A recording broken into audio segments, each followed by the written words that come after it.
NBR কর্মকর্তা এবং সাবেক আইজিপির দুর্নীতি নিয়ে আজও সংসদে সমালোচনা হয়েছে।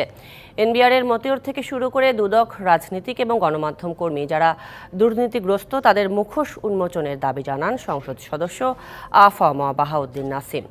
মতিউরের মতো দুর্নীতিবাজদের রক্ষা করতে গিয়ে কেউ যেন তাদের পক্ষে কথা বলে দুর্নীতির দায় নিজের উপরে না নেয় সে বিষয়েও সতর্ক করেন তিনি।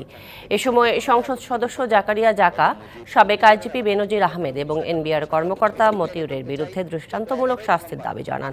স্বতন্ত্র সংসদ সদস্য লতিফ সিদ্দিকী সংসদে বাজেট নিয়ে আলোচনায় অর্থমন্ত্রী ও প্রতিমন্ত্রী উপস্থিত না থাকায় হতাশা প্রকাশ করেন।